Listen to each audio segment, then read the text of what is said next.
Advocate Sankutty Das, ഇപ്പോൾ ആഭ്യന്തരമന്ത്രിയുടെ നേതൃത്വത്തിലുള്ള ഉന്നതതല യോഗം അവസാനിച്ചു എന്നുള്ള വിവരമാണ് ഇപ്പോൾ പുറത്തു വരുന്നത്. ഒരു യുദ്ധസമാനമായ സാഹചര്യം അതിർത്തിയിൽ രൂപപ്പെടുകയാണ് എന്ന് ഈ ഘട്ടത്തിൽ പറയാനാകുമോ? ഇപ്പോൾ ആഭ്യന്തരമന്ത്രിയും പ്രതിരോധ മന്ത്രിയും പ്രധാനമന്ത്രിയും ചേർന്ന് രാഷ്ട്രപതിയെ കഴിഞ്ഞ ദിവസം കാണുകയും ചെയ്തിരുന്നു. അപ്പോൾ യുദ്ധത്തിനുള്ള അനുവാദം നൽകണമെങ്കിൽ അത് രാഷ്ട്രപതിയാണ് നൽകേണ്ടത് സാങ്കേതികമായി. അപ്പോൾ ആ തരത്തിലുള്ള കാര്യങ്ങളിലേക്ക് കടക്കുകയാണെന്നാണ് ഇപ്പോൾ നമ്മൾ കരുതേണ്ടത്.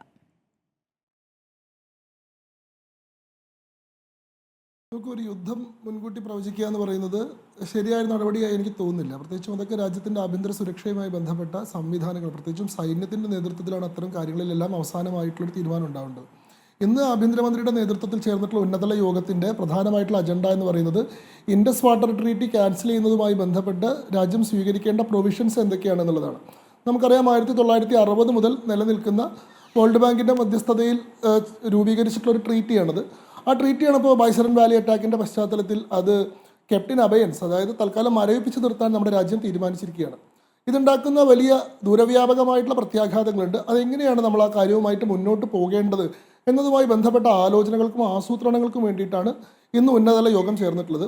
ഇതിനു മുൻപേ തന്നെ 22-ാം തീയതി ഈ പറയുന്ന പഹൽഗാമിലെ ഈ ബൈസറൻ വാലി അറ്റാക്ക് ഉണ്ടായ സമയത്ത് തന്നെ സൗദി അറേബ്യയിലായിരുന്ന ഇന്ത്യയുടെ പ്രധാനമന്ത്രി അദ്ദേഹത്തിൻ്റെ വിദേശ സന്ദർശനം വെട്ടിച്ചുരുക്കി അടിയന്തരമായി തന്നെ ഇന്ത്യയിലേക്ക് വരികയും അന്ന് എയർപോർട്ടിൽ വെച്ച് തന്നെ 3 സൈനിക മേധാവികളുമായിട്ടും വിദേശകാര്യമന്ത്രിയുമായിട്ടും ഡിഫൻസ് മിനിസ്റ്ററുമായിട്ടും കൂടിക്കാഴ്ച നടത്തുകയും അതിനുശേഷം 23-ാം തീയതി തൊട്ടടുത്ത ദിവസം CCSൻ്റെ മീറ്റിംഗ്, ക്യാബിനറ്റ് കമ്മിറ്റി ഓൺ സെക്യൂരിറ്റിയുടെ 5 പ്രധാനപ്പെട്ട അംഗങ്ങൾ പങ്കെടുക്കുന്ന കമ്മിറ്റിയാണത്, അറിയാമല്ലോ. പ്രധാനമന്ത്രി, ആഭ്യന്തരമന്ത്രി, പ്രതിരോധ മന്ത്രി, വിദേശകാര്യമന്ത്രി, ധനകാര്യമന്ത്രി എന്നീ പ്രധാനപ്പെട്ട ബിഗ് 5 എന്ന് പറയുന്ന മന്ത്രാലയങ്ങൾ പങ്കെടുക്കുന്ന രാജ്യത്തിൻ്റെ ആഭ്യന്തര സുരക്ഷയുമായി ബന്ധപ്പെട്ട ഏത് കാര്യവും തീരുമാനമെടുക്കേണ്ട കമ്മിറ്റിയാണ് CCSൻ്റെ കമ്മിറ്റി ചേർന്നിരുന്നു. ആ കൂടിക്കാഴ്ചയിൽ 5 പ്രധാനപ്പെട്ട കാര്യങ്ങൾ നമ്മൾ തീരുമാനിച്ചിട്ടുണ്ടായിരുന്നു. അതിൽ ആദ്യത്തെ തീരുമാനമായിരുന്നു ഇൻഡസ് വാട്ടർ ട്രീറ്റി മരവിപ്പിക്കുക എന്ന് പറയുന്നത്. 2, അട്ടാറ ബോർഡർ ക്ലോസ് ചെയ്യുക എന്നുള്ളതാണ്. ഇന്ത്യയും പാകിസ്ഥാനും തമ്മിലുള്ള വാണിജ്യ ഇടനാഴിയായിട്ടുള്ള റോഡ് മാർഗത്തിൽ ഗതാഗതം നടക്കുന്ന, കച്ചവടം നടക്കുന്ന അട്ടാറ ബോർഡർ ക്ലോസ് ചെയ്യാനും ഇതുവരെ അങ്ങോട്ടോ ഇങ്ങോട്ടോ പോയിട്ടുള്ള ആളുകളെല്ലാം മെയ് 1-ാം തീയതിക്കുള്ളിൽ മടങ്ങി വരണം എന്ന തീരുമാനം എടുക്കാനും തീരുമാനിച്ചിരുന്നു. മൂന്നാമത്തെ ഏറ്റവും പ്രധാനപ്പെട്ട തീരുമാനം എന്ന് പറയുന്നത് സാർക്ക് സ്കീം വിസ, CVS എന്ന് പറയുന്ന സാർക്ക് വിസ എക്സംഷൻ സ്കീം പ്രകാരം അങ്ങോട്ടും ഇങ്ങോട്ടും അനുവദിക്കപ്പെട്ടിട്ടുള്ള വിസകളുണ്ട്. അത് ഫോറിൻ ഡിഗ്നിറ്ററീസിന്, അവിടുത്തെ രാഷ്ട്രീയ നേതാക്കന്മാർക്ക്, ജുഡീഷ്യറിയിലെ പ്രധാനപ്പെട്ട പങ്ക് വഹിക്കുന്ന ആളുകൾക്ക്, കായിക താരങ്ങൾക്ക്, കലാകാരന്മാർക്ക്, രോഗികൾക്ക്, സ്റ്റുഡൻസിന്, ഇങ്ങനെയുള്ള കാറ്റഗറികളിലാണ് CVS നമ്മൾ ഇഷ്യൂ ചെയ്തിരുന്നത്. 1988 സാർക്ക് ഉച്ചകോടിയുടെ അടിസ്ഥാനത്തിൽ 1992 എടുത്തിട്ടുള്ള തീരുമാനമാണ്. ആ SVS ക്യാൻസൽ ചെയ്യാൻ നമ്മൾ തീരുമാനിച്ചിട്ടുണ്ടായിരുന്നു. അപ്പോൾ ഇന്ത്യയിൽ ചികിത്സയ്ക്കായി വന്നിട്ടുള്ള ആയിരക്കണക്കിന് പാകിസ്ഥാൻ രോഗികളുണ്ട്, പഠനാവശ്യത്തിന് വേണ്ടി വന്നിട്ടുള്ള ആയിരക്കണക്കിന് വിദ്യാർത്ഥികളുണ്ട്. ഇവരോടെല്ലാം 48 മണിക്കൂറിനുള്ളിൽ മടങ്ങി പോകാനും ഇതുവരെ ഇഷ്യൂ ചെയ്തിട്ടുള്ള എല്ലാ CVS വിസകൾ ക്യാൻസൽ ചെയ്തായിട്ട് ഡീം ചെയ്യാനും തീരുമാനമുണ്ടായിരുന്നു. 4-മത്തെ പ്രധാനപ്പെട്ട തീരുമാനം എന്ന് പറയുന്നത് പാകിസ്ഥാനിലെ ഇന്ത്യയിലുള്ള പാകിസ്ഥാൻ്റെ ഹൈക്കമ്മീഷനിലെ പ്രധാനപ്പെട്ട ഉദ്യോഗസ്ഥന്മാരെ മുഴുവൻ പെർസോണ നോൺ ഗ്രാറ്റ, അതായത് ഇന്ത്യക്ക് സ്വീകാര്യമല്ലാത്ത ഉദ്യോഗസ്ഥരായി പ്രഖ്യാപിക്കാൻ തീരുമാനിച്ചിരുന്നു.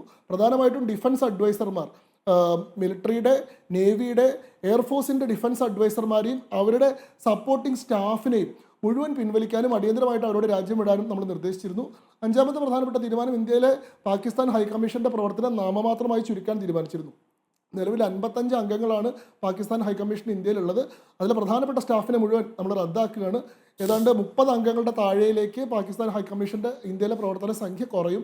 അതായത് ഒരു നോമിനലായിട്ടുള്ള ഡിപ്ലോമാറ്റിക് റിലേഷൻസ് മാത്രമേ ഇനി ഉണ്ടാവുള്ളൂ. മുൻപത്തതുപോലെ വലിയ അളവിലുള്ള നയതന്ത്ര ബന്ധങ്ങൾ പാകിസ്ഥാനുമായിട്ട് ഉണ്ടാവില്ല. ഇങ്ങനെയുള്ള 5 പ്രധാനപ്പെട്ട തീരുമാനങ്ങൾ നമ്മൾ CCS മീറ്റിങ്ങിൽ എടുത്തിട്ടുണ്ട്. അതിൻ്റെ അടിസ്ഥാനത്തിൽ വിദേശ സെക്രട്ടറി ആയിട്ടുള്ള വിക്രം മർസി അദ്ദേഹം എല്ലാ വിദേശ രാജ്യങ്ങളുടെ പ്രതിനിധികളുമായിട്ടും ചർച്ച നടത്തിയിരുന്നു. ഇതിലുള്ള ഇന്ത്യയുടെ ഈ 5 നിലപാടുകൾ എല്ലാ വിദേശ രാജ്യങ്ങളുമായിട്ടും പങ്കുവച്ചിരുന്നു.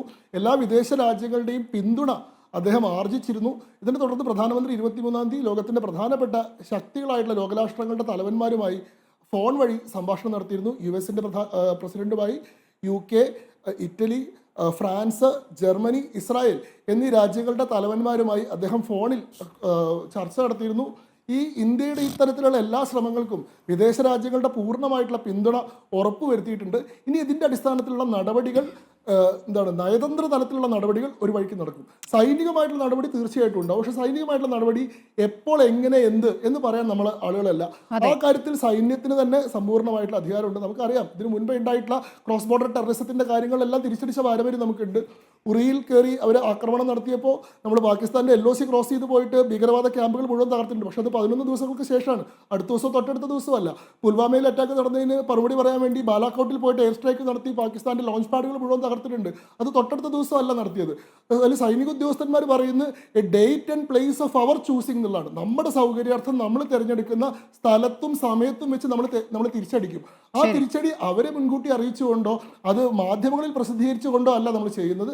പക്ഷെ അത് തീർച്ചയായിട്ടും ഉണ്ടാവും. ഇന്ന് ബീഹാറിൽ പഞ്ചായത്തി രാജ് ദിനവുമായി ബന്ധപ്പെട്ട ഔദ്യോഗിക ചടങ്ങിൽ പങ്കെടുക്കുമ്പോൾ പ്രധാനമന്ത്രി സംസാരിച്ചത് ഹിന്ദിയിലല്ല, ഇംഗ്ലീഷിലാണ് എന്നുള്ളത് നമ്മൾ ശ്രദ്ധിച്ചിരിക്കുമല്ലോ. അദ്ദേഹം ബീഹാറിലെ ജനങ്ങളോടല്ല സംസാരിച്ചത്, അദ്ദേഹം ലോകത്തോടാണ് സംസാരിച്ചത്. അദ്ദേഹം വളരെ കൃത്യമായി ഇംഗ്ലീഷിൽ, അതായത് ഹിന്ദി ഹാർട്ട്ലാൻഡിൽ പോയി, ഹിന്ദി മാത്രം മനസ്സിലാവുന്ന ഹിന്ദി ഹാർട്ട്ലാൻഡ്, ഹിന്ദി ഹൃദയഭൂമി എന്ന് വിളിക്കുന്ന ഒരു പ്രദേശത്ത് പോയിട്ട് പ്രധാനമന്ത്രി ഇംഗ്ലീഷിൽ സംസാരിക്കുകയാണ്. അദ്ദേഹം സംസാരിക്കുന്ന ബീഹാറിലെ ജനങ്ങളോടല്ല, അദ്ദേഹം ലോകത്തോടാണ് സംസാരിക്കുന്നത് എന്നുള്ളത് വളരെ ക്ലിയർ ആണ്.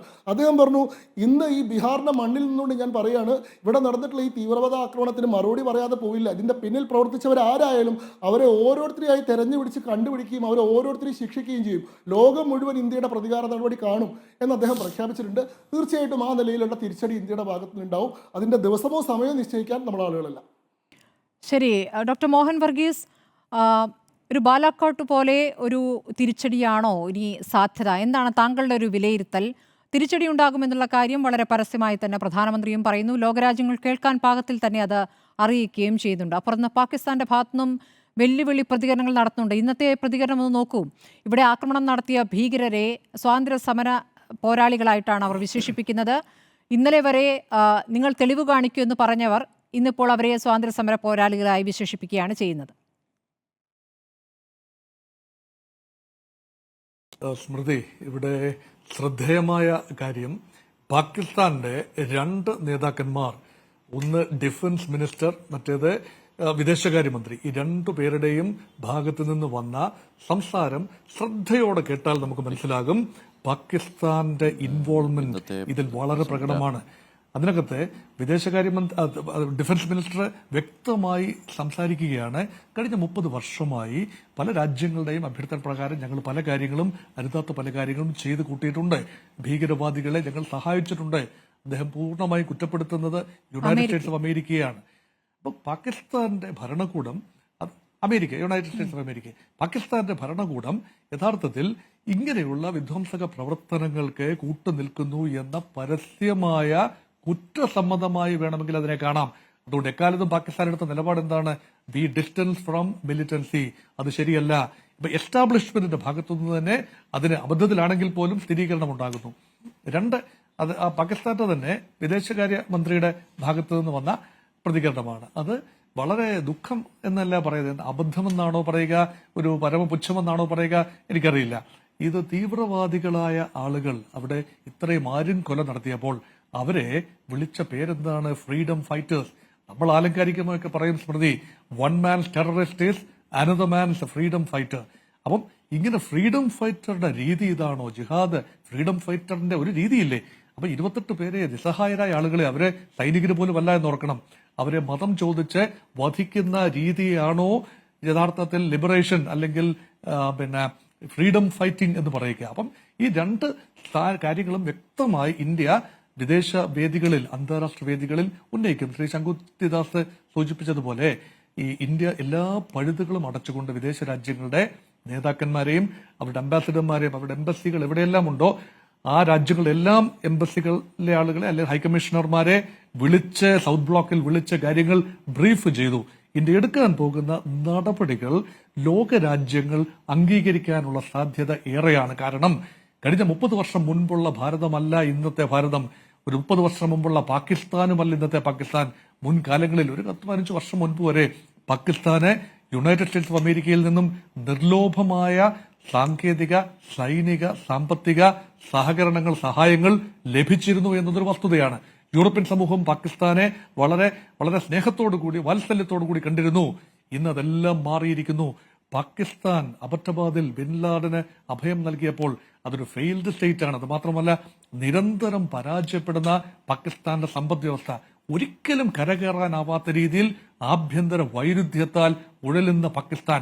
അതുകൊണ്ട് വിദേശ രാജ്യങ്ങളുടെ ശ്രദ്ധ മുഴുവൻ പാകിസ്ഥാനിൽ നിന്ന് മാറിയ ഈ സമയത്ത് ഭാരതത്തിലേക്ക് വലിയ ഉത്സാഹത്തോടു കൂടിയാണ് വിദേശ രാജ്യങ്ങൾ കാണുന്നത്. പ്രത്യേകിച്ച് ഒരു വിപണി തന്നെ ആയിരിക്കാം ലോകത്തെ ഏറ്റവും വലിയ മധ്യവർഗമുള്ള വലിയൊരു മാർക്കറ്റിനുടമയായ ഭാരതത്തെ സംബന്ധിച്ചിടത്തോളം വിദേശ രാജ്യങ്ങൾക്ക് ഒരു കച്ചവടക്കണ്ണുണ്ടാവുക. അത് മാത്രമല്ല, ഡെമോക്രാറ്റിക് ട്രഡീഷൻസ് അൺഇന്ററപ്റ്റഡ് ആയ, ഒരിക്കൽ പോലും ഭേദിച്ചിട്ടില്ലാത്ത ജനാധിപത്യ ക്രെഡൻഷ്യൽ, സുഗമമായ അധികാര കൈമാറ്റം, ശക്തമായ ഇൻസ്റ്റിറ്റ്യൂഷൻസ്, ഇതെല്ലാം ഭാരതത്തിന്റെ പ്രത്യേകതകളായി വിദേശ രാജ്യങ്ങൾ കാണുന്നുണ്ട്. അതുകൊണ്ട് ഒരു യുദ്ധത്തിലേക്കൊക്കെ നീങ്ങുകയാണെങ്കിൽ, സംഘർഷത്തിലേക്ക് നീങ്ങുകയാണെങ്കിൽ യഥാർത്ഥത്തിൽ ഇന്ത്യയെ ഒറ്റപ്പെടുത്താൻ ഒരു ശ്രമവും പാശ്ചാത്യ രാജ്യങ്ങൾ പ്രത്യേകിച്ച് നടക്കാൻ സാധ്യതയില്ല.